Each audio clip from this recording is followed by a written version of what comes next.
PS3 gaming on retro handhelds has come a long way. Games that weren't an option before are becoming playable now. So today I'm testing 3 handhelds with PS3 at different price points: the value pick, the sweet spot, and the premium experience. Let's get started. Starting with the value pick, we have the Retroid Pocket 5.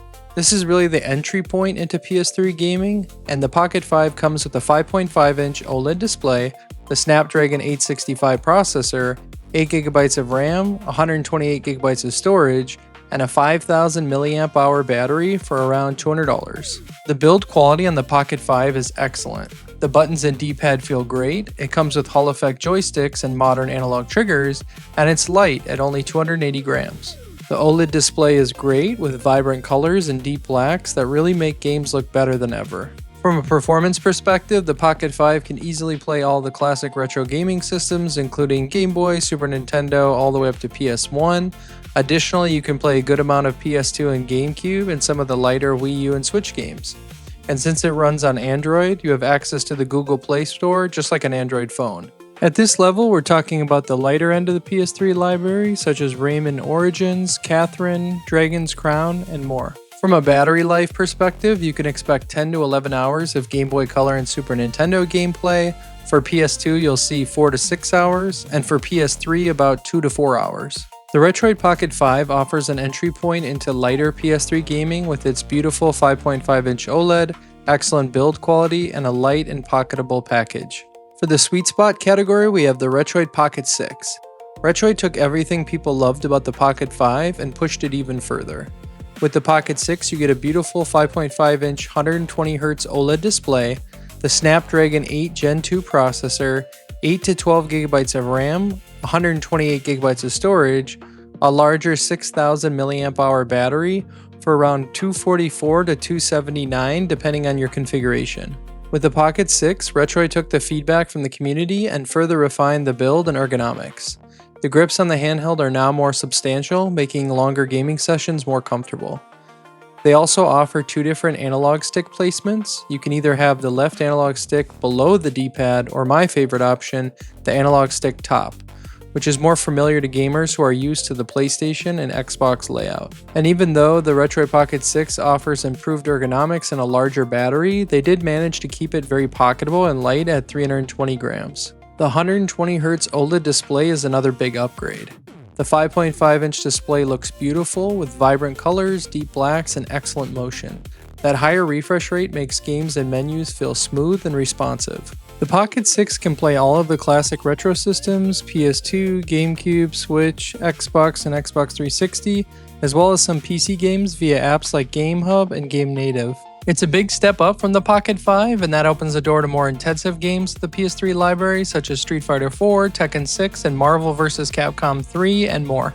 And with the larger battery, you're going to get even longer gaming sessions, such as with Game Boy and Super Nintendo offering 12 to 13 hours of playtime, and PS2 getting 6 to 7 hours, and with PS3 you'll see about 3 to 4 hours. The Retroid Pocket 6 offers a strong value proposition. You're getting a meaningful jump in performance, a 120Hz OLED display, improved ergonomics, a bigger battery, and the ability to play more of the PS3 library for less than $50 to $100 more than the Pocket 5, depending on your configuration. Finally, we come to the premium experience pick, and that is the AYN Odin 3. If you want one of the best retro handhelds on the market with enough power to push PS3 gaming even further, then the Odin 3 is for you. The Odin 3 comes equipped with a 6-inch 120Hz AMOLED display, the Snapdragon 8 Elite processor, 8 to 16GB of RAM, 128 to 512GB of storage, and an 8000 mAh battery starting at $349 for the base model. The Odin 3 features an excellent build quality. Weighing in at 390 grams, AYN slimmed down the Odin 3 compared to their previous iterations. The ergonomics are excellent, and the D-pad, buttons, and analog sticks and triggers all feel premium. The AMOLED display is vibrant with deep blacks and beautiful colors and runs at a smooth 120Hz for better motion. And the audio on the Odin 3 is fantastic, packed with dual front-facing speakers that deliver excellent sound quality and volume.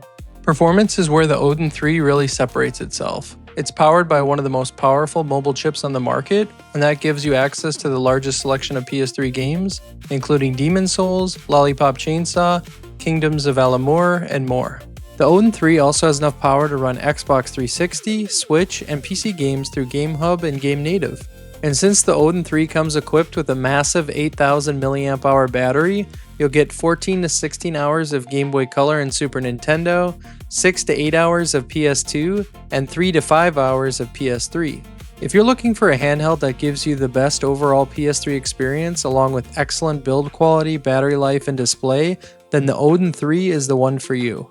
Before we wrap up, I did want to mention two handhelds that are also worth considering. The first is the Ayn Thor. It comes in two flavors, the Thor Lite, which is equipped with the same processor as the Retroid Pocket 5, and the Thor Base and Above models, which offers the same processor as the Retroid Pocket 6. That means you can expect similar performance depending on which version you choose. Where the Thor really separates itself is that it comes with two OLED displays and a compact clamshell package. This opens up dual screen gaming for systems like DS and 3DS. The second honorable mention is the AYN Odin 2 Portal. It offers a huge 7-inch OLED display that's gorgeous, performance is excellent due to the same processor that's in the Retroid Pocket 6, and at $259, it's honestly a great value. The drawback to the Portal is that it is being phased out, with only the base model with 8GB of RAM and 128GB of storage still being available. But if you're looking for a big screen experience and you can still find one available, it's definitely worth considering.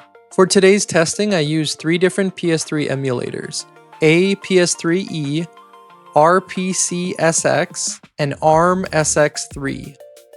And during my testing, I switched between the 3 depending on what I was playing. The best experience may require trying different emulators and changing settings depending on the game, and the emulators are continuing to evolve, so performance in games you can play should improve over time. It's important to keep in mind that not every game will work, and PS3 emulation does require setup and tweaks. Sometimes games will crash or not work right now, but they may work later and become playable as new updates are released. A good practice is to do a web search on the game you want to play in your handheld to see if it'll work and the best settings.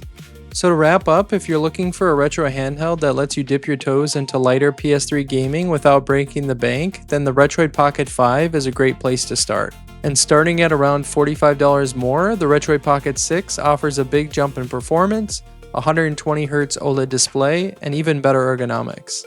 And the step up in processing power opens up a much larger portion of the PS3 library. And if you want the best PS3 performance of the 3 and have a little more wiggle room in your budget, then the AYN Odin 3 is hard to beat. Now I'd love to hear from you. Which handheld would you choose? Let me know down in the comments below.